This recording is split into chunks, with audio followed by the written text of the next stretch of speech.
Halo Tribuners, Anda sedang menyaksikan live update Top 10 bersama saya Agung Laksono. Seperti biasa, kami akan menyajikan 10 informasi menarik yang tengah menjadi sorotan. Kita jelang live update Top 10 selengkapnya. Kita ke berita pertama, Tribuners. Heri Wirawan, terdakwa kasus pemerkosaan terhadap 13 santriwati, divonis penjara seumur hidup. Putusan ini rupanya lebih ringan dibandingkan tuntutan jaksa yang meminta agar Heri dihukum mati dan kebiri kimia. Vonis terhadap Heri Wirawan dibacakan hakim dalam sidang terbuka di Pengadilan Negeri Bandung pada Selasa 15 Februari. Hakim Ketua menyebut Heri Wirawan terbukti secara sah dan meyakinkan melakukan tindak pidana dengan sengaja. Bahkan tindakan Heri dinilai telah merusak korban, khususnya perkembangan dan fungsi otak. Hal ini terlihat dalam sistem kepercayaan yang dianut korban yang tak lagi bisa mempertimbangkan benar dan salah. Selain dipenjara seumur hidup, hakim juga memutuskan terdakwa untuk tetap ditahan. Vonis ini rupanya lebih ringan dari tuntutan Jaksa Penuntut Umum atau JPU yang meminta agar Heri dihukum mati dan kebiri kimia. Jaksa juga menuntut Heri dijatuhi pidana tambahan berupa denda 500 juta rupiah subsidi 1 tahun kurungan. Kemudian ada pula restitusi yang harus dibayarkan serta pembubaran yayasan milik Heri. Bahkan akibat perbuatan tak manusiawi ini, identitas terdakwa juga akan disebar. Seperti diketahui bersama, Heri Wirawan merupakan seorang guru ngaji di pondok pesantren di Kecamatan Cibiru, Kota Bandung, Jawa Barat. Ia telah melakukan aksi bejatnya dengan memperkosa 13 santriwati dalam kurun waktu tahun 2016 hingga 2021. Atas perbuatannya itu, para korban ada yang tengah mengandung dan melahirkan anak. Undang-Undang Nomor 23 Tahun 2002 tentang Perlindungan Anak menjadi undang-undang, yaitu pasal 65 ayat 1 KUHP, Peraturan Pemerintah Nomor 43 Tahun 2017 tentang pelaksanaan restitusi bagi anak yang menjadi korban tindak pidana, dan Undang-Undang Nomor 8 Tahun 1981 tentang Hukum Acara Pidana, serta peraturan terdakwa Heri Wirawan alias Heri mengadili satu pidana, serta peraturan perundang-undangan lain yang bersangkutan. Mengadili 1. Menyatakan terdakwa Heri Wirawan alias Heri bin Dede tersebut di atas terbukti secara sah dan meyakinkan bersalah melakukan tindak pidana dengan sengaja melakukan kekerasan, memaksa anak melakukan persetubuhan dengannya yang dilakukan pendidik menimbulkan korban lebih dari satu orang beberapa kali, sebagaimana dalam dakwaan primer. 2. Menjatuhkan pidana kepada terdakwa oleh karena itu dengan pidana penjara seumur hidup. 3. Menetapkan terdakwa tetap ditahan. Rapat Komisi 7 DPR RI yang digelar pada Senin 14 Februari kemarin berlangsung panas. Direktur Utama PT Krakatau Steel, Silmi Karim, diusir oleh Wakil Ketua Komisi 7 DPR RI, Bambang Haryadi. Pengusiran tersebut bermula ketika keduanya berdebat sengit dengan Bambang selaku pemimpin rapat. Perdebatan bermula ketika Bambang Haryadi membahas soal proyek blast furnace. Bambang menyinggung soal pabrik baja blast furnace yang mangkrak. Namun di sisi lain, PT Krakatau Steel ingin memperkuat produksi dalam negeri. Dalam ucapannya, Bambang pun menggunakan sebutan maling teriak maling. Hal inilah yang kemudian memicu suasana rapat menjadi semakin panas. Mendengar hal tersebut, Silmi Karim tampak tak terima dan menanyakan maksud pernyataan Bambang. Bambang pun mencontohkan dugaan pemalsuan SNI yang diduga dilakukan oleh pengusaha Kiminta Noto dan sempat ditangani oleh Polda Metro Jaya. Silmi pun menyangkal dan menyatakan dirinya berada di rapat tersebut dengan kapasitas sebagai Direktur Utama Krakatau Steel, bukan Ketua IISIA atau di Indonesian Iron and Steel Industry Association. Pada saat itulah Bambang menegur Silmi dengan nada tinggi agar menaati aturan persidangan. Bahkan ia meminta Silmi untuk keluar jika tidak bisa mengikuti aturan itu. Hal itu lalu dijawab oleh Silmi dengan menyatakan bahwa ia bersedia untuk keluar. Meski sempat berupaya untuk meminta maaf dan memberikan penjelasan, namun sejumlah anggota dewan tetap memintanya untuk keluar. Adapun rapat ini sedianya membahas soal perkembangan smelter di Kalimantan Selatan, blast furnace yang mangkrak, serta meminta penjelasan mengenai impor baja. Setelah debat mengenai pengusiran Silmi berakhir, rapat dilanjutkan dengan presentasi oleh Dirjen Industri Logam Mesin, Alat Transportasi dan Elektronika Kementerian Perindustrian Taufik Bawazir. Udah jelas-jelas bahwa blast furnace ini salah satu sudah beroperasi, diakuin di sini sejak 11 Juli 2019, kan? Sebentar dulu Pak Dirut, kan? Jadi diakuin sudah beroperasi dan ada semangat seperti semangat Presiden kita bahwa ingin memperkuat produksi baja dalam negeri. Yang saya unik ini gimana pabrik untuk blast furnace ini dihentikan, tapi satu sisi ingin memperkuat produksi dalam negeri, kan? Ini jangan maling teriak maling gitu lah. Jangan kita ikut bermain, pura-pura nggak ikut bermain, kan? Maksudnya maling gimana, Pak? Lah, kita dalam artian Anda menyatakan bahwa ini ingin memperkuat, tapi di satu sisi Anda ingin hentikan, kan? Jadi kita ini mana semangat untuk memperkuatnya, kan? Kalau dengan cara-cara begini, kasus baja yang ada di Polda Metro, sampai sekarang kita akan minta kejelasannya. Itu salah satu anggota Anda, namanya Kimin Tanoto. Sini saya sebagai Dirut Krakatau Steel, bukan sebagai Ketua IIC ya. Anda tolong ini dulu, hormati persidangan ini. Ada teknis persidangan. Kok kayaknya Anda nggak pernah menghargai komisi? Kalau sekiranya Anda nggak bisa ngomong di sini, Anda keluar. Baik. Kalau memang harus keluar, kita keluar. Pimpinan, Keluar untuk ya. menjaga marwah kita punya sidang ini, kalau beliau sudah nantangin itu ya keluar aja. Anda keluar. Ini, Jangan sampai pimpinan kita yang malu. Keluar. Anda sudah contempt of parliament. ini saya minta maaf. Anda merasa hebat. Tidak, tidak. Sudah pimpinan, saya pikir dihentikan saja. Ini udah nantangin ruangan ini. Ruangan ini yang ditantang sama dia. Tidak ada maksud kami menantang. Tadi Bapak Bapak kan sudah bilang bilang. sendiri ada teknis persidangan. Tata bercara itu harus didengerin dulu, baru menjawab. Dan Anda sudah menjawab bahwa Anda pengen keluar. Silakan keluar. Pendakwah kondang Ustadz Khalid Basalamah baru-baru ini menjadi perbincangan setelah video potongan ceramahnya viral. Video ceramah tersebut dikecam berbagai pihak karena dinilai mengharamkan wayang.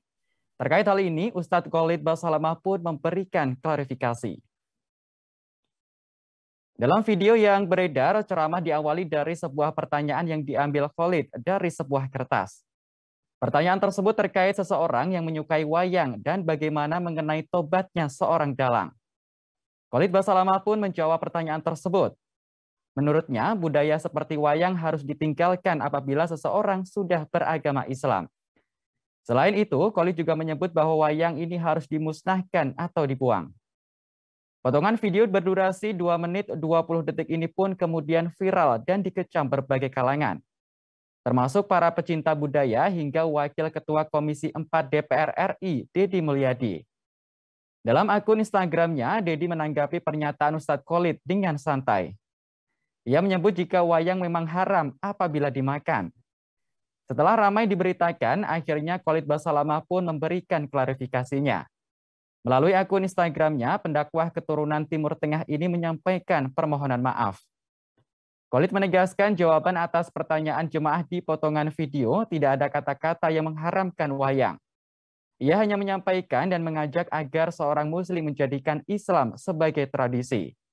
Dalam klarifikasinya, Khalid membatasi ruang lingkup pernyataan tersebut sebagai jawaban seorang dai muslim kepada penanya muslim. Untuk diketahui, Ustadz Khalid Basalamah merupakan seorang pendakwah keturunan Arab sekaligus pengusaha. Sejumlah bisnis ia tekuni mulai dari kuliner Timur Tengah, travel umroh dan haji, hingga penerbitan buku-buku Islam. Belakangan, Khalid juga aktif berdakwah melalui akun YouTube-nya yang saat ini sudah memiliki pengikut sebanyak 2,13 juta. Saya akan coba klarifikasi jawaban kami, saya coba bagi menjadi 3 bagian, saudaraku, seiman dan juga sebangsa dan setanah air. Yang pertama adalah lingkupnya adalah pengajian kami dan jawaban seorang dai muslim kepada penanya muslim. Itu dulu batasannya. Dan saya pada saat ditanyakan masalah wayang, saya mengatakan alangkah baiknya dan kami sarankan agar menjadikan Islam sebagai tradisi, jangan menjadikan tradisi sebagai Islam. Dan tidak ada kata-kata saya di situ mengharamkan. Saya mengajak ya agar menjadikan Islam sebagai tradisi. Makna kata-kata ini juga, kalau ada tradisi yang sejalan dengan Islam, tidak ada masalah. Dan kalau bentrok sama Islam, ada baiknya ditinggalkan. Dan ini sebuah saran. Potongan yang kedua teman-teman sekalian, pada saat penanya menanyakan bagaimana tobatnya dalang. Jadi pertanyaan ini kami jawab. Ini mirip dengan sebenarnya lingkupnya ya. Kalau ada yang menanyakan bagaimana tobatnya seorang pedagang, seorang guru misalnya, disebutkan profesi. Maka saya sebagai seorang dai muslim menjawab, umumnya kaum muslimin kalau bertaubat. Dan setiap muslim pasti akan merasa bahagia, senang kalau diajak bertaubat. Dan memang jawabannya taubat nasuha. Kembali kepada Allah dengan taubat yang benar. Potongan yang ketiga teman-teman sekalian, sangat berhubungan dengan jawaban saya terhadap potongan yang kedua tadi, yaitu dimusnahkan. Jadi kalau ada orang yang memang taubat, misalnya di sini dia seorang dalang. Kalau dia sudah taubat dan dia tidak mau lagi melakukan itu, maka mau diapakan wayang-wayang ini? Saya katakan untuk dia secara individu dimusnahkan. Kita beralih ke informasi berikutnya, Tribuners. Ritual berujung maut yang terjadi di Pantai Payangan Jember, Jawa Timur masih terus menjadi sorotan. Belakangan ini beredar video ruqyah yang dilakukan para jemaah Padepokan Tunggal Jati Nusantara sebelum ritual di pantai. Ada pula video yang menampilkan para jemaah sedang berendam di tepi pantai untuk melakukan meditasi. Dalam video yang beredar, tampak seorang perempuan tengah menjalani ruqyah di sebuah rumah. Ia dikelilingi sejumlah orang yang mana bacaan doa dipimpin seorang pria. Video tersebut diduga diambil di padepokan milik sang pimpinan kelompok Tunggal Jati Nusantara. Sementara itu dalam video lain terekam momen ketika sejumlah pria dan wanita duduk bersila di pantai. Tangan mereka diletakkan di atas lutut seperti posisi bersemedi. Seorang pria yang merekam video tersebut menjelaskan bahwa mereka sedang menjalani meditasi di Pantai Payangan.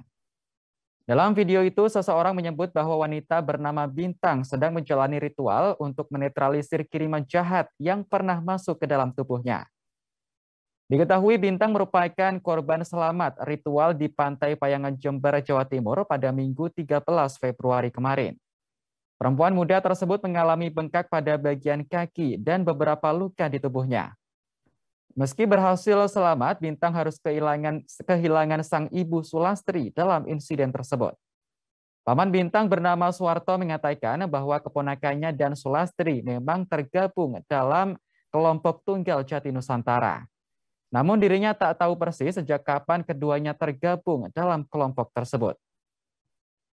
Seperti diketahui bersama, ritual berujung maut ini menewaskan 11 orang, sementara 13 lainnya selamat. Satu korban meninggal dunia bahkan merupakan seorang anggota polisi dari Polsek Pujer, Kabupaten Bondowoso. Saya selalu bersaudara sama sampean.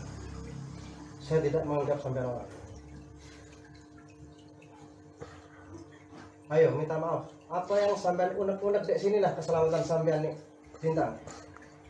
Bicara apa adanya sampean sama mama. Selama ini sampean seperti apa ceritakan. Kenapa sampean tidak ingat? Kenapa saya seperti ini? Kamu ceritakan malam ini. Semoga keselamatan hanya satu dua. Tinggal keikhlasannya Allah malam ini mentakdirkan untuk sampean. Jangan sampai berkata inna lillahi wa inna ilaihi raji'un untuk sampean. Ayo siapkan. Bicara Bintang. Apa yang ada di dalam diri sampean selama ini? Di dalam 3 hari ini atau seminggu ini? Coba ceritakan sama mamanya. Kita Bintang. Hah? Hilang kan? Itulah doanya sampean. Nasib malang menimpa seorang buruh bernama Giri Pamungkas berusia 27 tahun asal Karawang, Jawa Barat. Giri yang kehilangan 4 jarinya saat bekerja justru dipecat secara sepihak oleh perusahaan. Kisah Giri ini pun kemudian viral di media sosial hingga mendapat perhatian khusus dari Bupati Karawang. Inilah foto yang memperlihatkan Giri sedang memegang kertas berisi curahan hatinya setelah dipecat. Dalam foto tersebut tampak 4 jari tangan kanan Giri sudah hilang dan hanya tersisa jempol saja.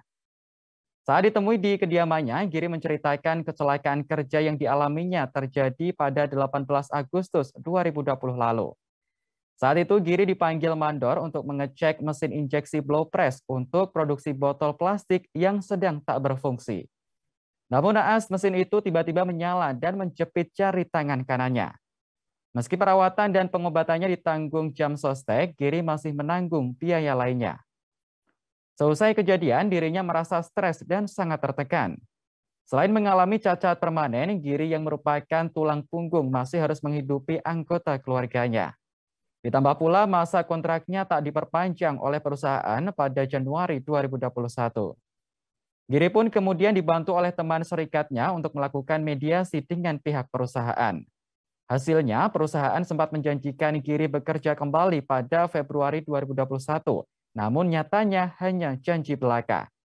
Kemudian Giri bersama pengurus serikat pekerja kembali mendatangi manajemen dan Dinas Tenaga Kerja dan Transmigrasi Karawang.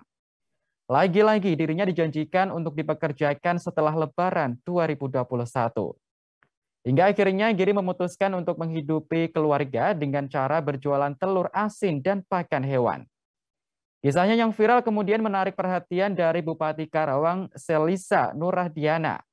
Selisa dan jajarannya kemudian melakukan sidak ke PT Hasil Raya Industries atau PT HRI tempat Giri bekerja dulu.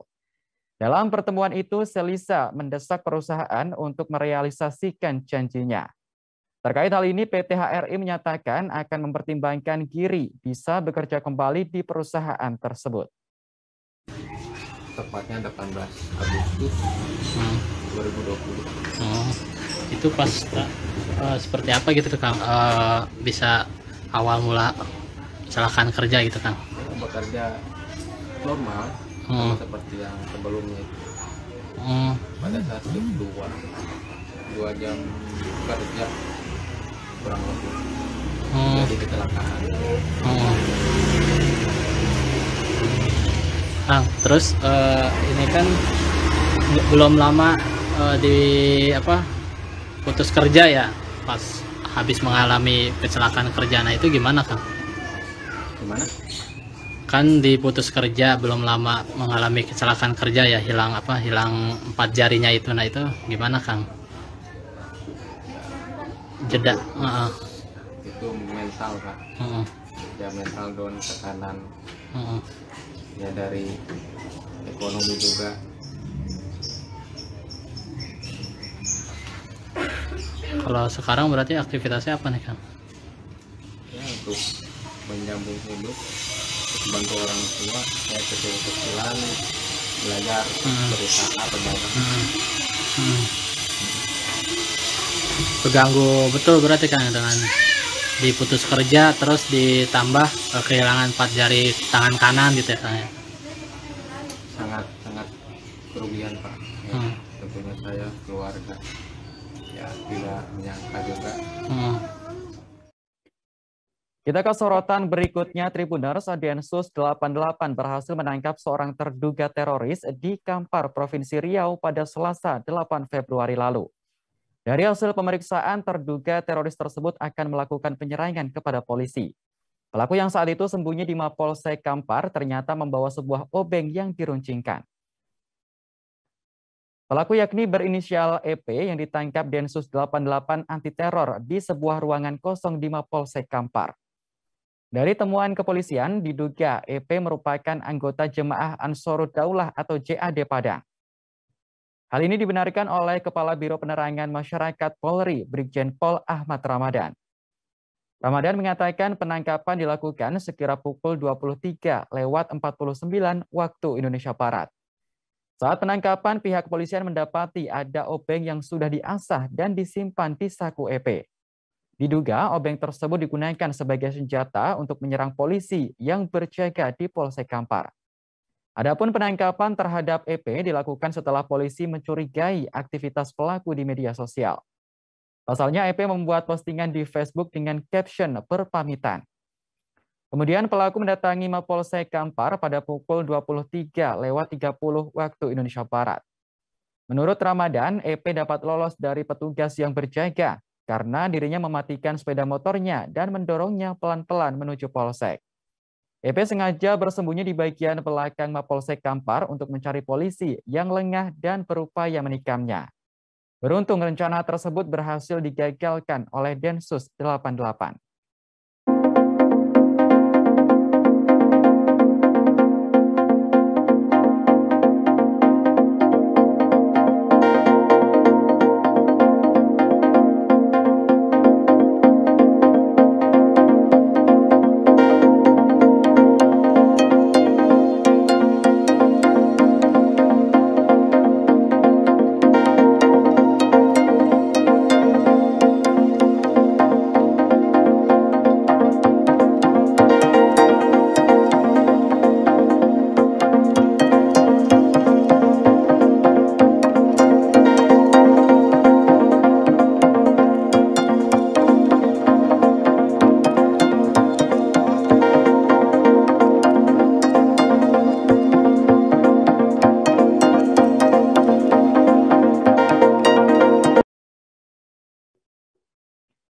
Beredar video seorang pria Parubaya menodongkan pistol kepada seorang tukang bangunan di Pondok Indah, Jakarta Selatan. Pria tersebut nekat melakukan aksinya karena terusik dengan suara bising proyek pembangunan. Tak butuh waktu lama, polisi akhirnya berhasil menangkap pria tersebut. Pelaku berinisial RPB, 54 tahun, hanya bisa tertunduk setelah ditetapkan sebagai tersangka kasus pengancaman dengan senjata api. Kabid Humas Polda Metro Jaya, Kombes Endra Zulpan mengatakan, kejadian ini berlangsung pada Sabtu 12 Februari kemarin. Aksi penodongan pistol ini dipicu lantaran pelaku terusik dengan suara bising dari aktivitas renovasi rumah tetangganya. Kala itu ia sedang mengikuti forum online, namun menjadi tidak fokus karena terganggu suara tersebut. Hingga akhirnya ia mendatangi sumber suara dan menodongkan pistol kepada seorang tukang bangunan. Dikatakan Zulpan, senjata yang digunakan pelaku adalah airsoft gun berjenis Glock. Tak hanya menodongkan pistol, pelaku juga membentak tukang bangunan tersebut dengan nada ancaman. Tukang yang ketakutan pun sempat menjawab, namun kembali dibalas bentakan oleh pelaku. Rupanya aksi tersebut terekam dalam video dan kemudian viral di media sosial. Polisi pun bergerak cepat untuk menangkap pelaku. Atas perbuatannya, RPB dijerat pasal 335 KUHP tentang pengancaman dan perbuatan tidak menyenangkan. Adapun ancaman pidananya yaitu kurungan penjara selama 1 tahun. Kemudian motif yang melatar belakangi kasus ini adalah pelaku atau tersangka ini merasa kesal dan terganggu dan tidak nyaman dengan suara berisik yang ditimbulkan oleh korban yang merupakan tukang yang sedang bekerja di salah satu rumah yang kebetulan posisinya ini bersebelahan dengan rumah tersangka. Kemudian bisa saya sampaikan kronologis kejadian ini agar mendapat gambaran bagi teman-teman media dan juga masyarakat bahwa ini terjadi pada hari Sabtu tanggal 12 Februari 2022 kurang lebih pukul 08.15 waktu Indonesia bagian Barat, jadi pagi hari, di mana korban sedang bekerja ya sebagai kuli bangunan di salah satu rumah yang ada di Pondok Indah yang kebetulan rumah tersebut bersebelahan dengan rumah tersangka. Kemudian akibat pengerjaan rumah tersebut yang tentunya mengeluarkan suara cukup keras, yaitu dengan mengetok daripada tembok rumah, ini dirasa mengganggu daripada tersangka yang kebetulan pada saat itu ya sedang beraktivitas di rumahnya, yaitu sedang melakukan kegiatan Zoom meeting di ruang kerjanya. Ini merasa terganggu dengan adanya suara ketokan beton pada dinding yang memang tembok rumah mereka itu berdempetan. Seorang anggota BRIMOB di Kota Bekasi, Jawa Barat menjadi korban begal pada Selasa 15 Februari dini hari. Korban tiba-tiba diserang oleh kawanan begal di tengah perjalanan pulang dari dinas. Meski sempat melawan, akhirnya korban terkena bacokan celurit dan sepeda motornya berhasil dibawa kabur. Anggota BRIMOB tersebut diketahui bernama Aibda Edi Santoso. Kasih Humas Polres Metro Bekasi Kota, Kompol Erna Ruswing Andari membeberkan kronologi kejadian. Erna menjelaskan kejadian bermula saat korban baru pulang dari dinas sekira pukul 2:15 waktu Indonesia Barat. Korban mengendarai sepeda motor dari arah Pondok Gede menuju Cilengsi melintasi Jalan Raya Keranggan. Di tengah perjalanan, kendaraan korban dipepet kawanan begal berjumlah 3 orang yang menunggangi satu sepeda motor berboncengan. Setelah memepet, pelaku langsung mengayunkan senjata tajam jenis celurit dan membacoknya hingga terjatuh. Meski sudah terjatuh, pelaku masih terus menyerang korban. Korban yang sudah terdesak akhirnya pun berupaya untuk melindungi diri. Ia menangkis sabetan celurit menggunakan tangan kosong hingga mengalami luka serius. Setelah korban tak berdaya, pelaku langsung melarikan diri dengan membawa sepeda motor korban. Warga yang mengetahui kejadian itu langsung membawa anggota BRIMOB tersebut ke rumah sakit terdekat. Sementara itu, kasus pembegalan terhadap anggota BRIMOB tersebut tengah ditangani oleh Polres Metro Bekasi Kota.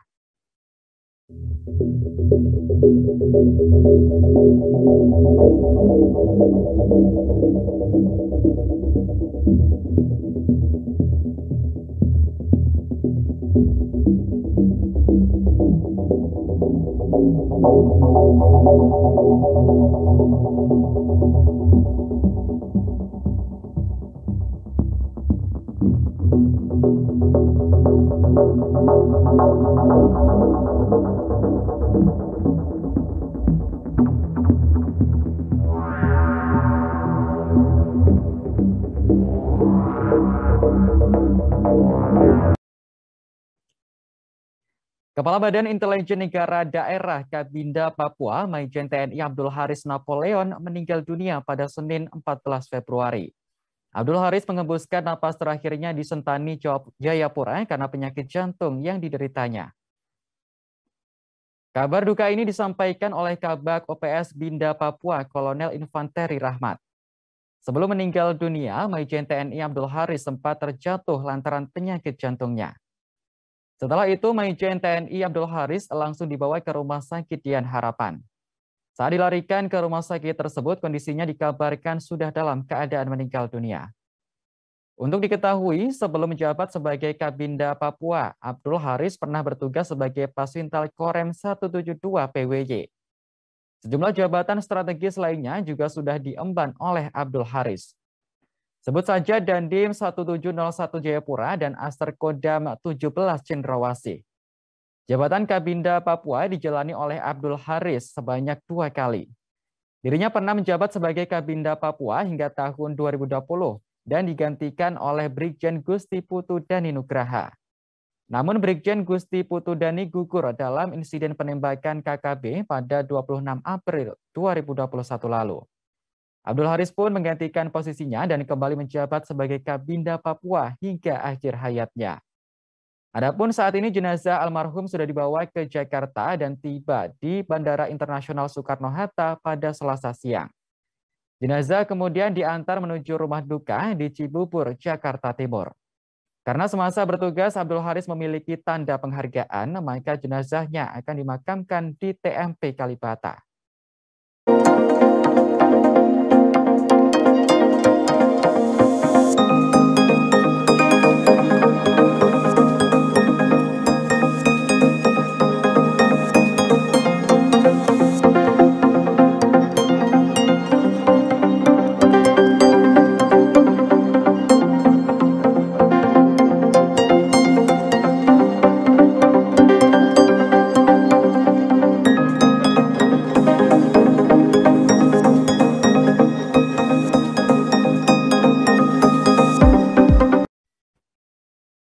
Ada momen tak terduga ketika mantan Gubernur Nusa Tenggara Barat, Tuan Guru Bajang menonton tes pramusim di sirkuit Mandalika.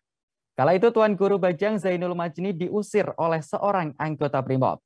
Anggota BRIMOB tersebut rupanya tak menyadari bahwa yang ia tegur adalah Zainul Majni lantaran mengenakan masker. Setelah tahu, BRIMOB tersebut langsung sungkem dan meminta maaf berkali-kali. Peristiwa itu sendiri terjadi di sirkuit Mandalika pada Minggu 13 Februari lalu. Rupanya kala itu Ketua Umum NWDI bersama rombongan tengah menonton para pembalap MotoGP berlaga dari atas bukit 360 sirkuit Mandalika. Kemudian Tuan Guru Bajang mengabadikan momen di bukit 360 dengan lanskap pembalap yang sedang mengaspal di sirkuit Mandalika. Namun setelah berfoto, Tuan Guru Bajang didatangi seorang brimob bernama Jumatri. Jumatri kemudian meminta Tuan Guru Bajang dan rombongan untuk segera meninggalkan lokasi. Mengetahui hal tersebut, salah satu petinggi ITDC menghampiri sang brimob. Dirinya menjelaskan bahwa ia dan Tuan Guru Bajang telah memiliki akses untuk menonton dari bukit 360 tersebut. Jumatri kemudian menjawab bahwa dirinya sedang menjalankan tugas penjagaan. Rupanya Jumatri tak menyadari bahwa yang di depannya adalah mantan Gubernur Nusa Tenggara Barat 2 periode. Tuan Guru Bajang kemudian mengajak Jumatri berdialog dengan bertanya asalnya dari mana. Dari percakapan itulah Jumatri akhirnya sadar jika orang yang dihadapannya tersebut merupakan mantan gubernur. Jumatri yang terkejut langsung membuka helmnya dan mencium tangan Tuan Guru Bajang. Anggota Brimob itu pun langsung meminta maaf dan atas tindakan sebelumnya. Jumatri sendiri mengaku bahwa ia sering mengikuti pengajian mantan gubernur 2 periode itu. Dirinya juga mengungkapkan sudah lama tidak bertemu dengan Tuan Guru Bajang. Pertemuan tak sengaja di sirkuit Mandalika ini lantas mengobati rasa kangennya kepada Tuan Guru Bajang.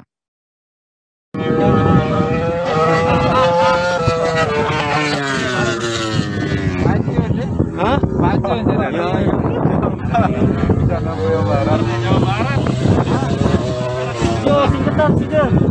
BP sih singkatan ya. Napria Barat rapat sama. Rapat sama. Rapat sama. Dulu ada Tuan Guru Azhar tapi sudah meninggal di Sasaber.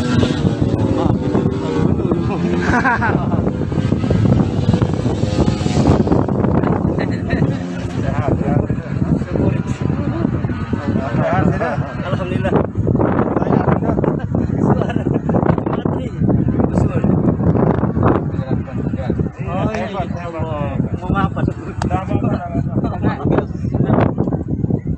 Kena prank. Besok pakai aman kan? Wah, berapa tahun Primo? 22 tahun. Masya Allah. Selama ini di Sat Primo Mataram? Sempat di Kelapa 2 Jakarta.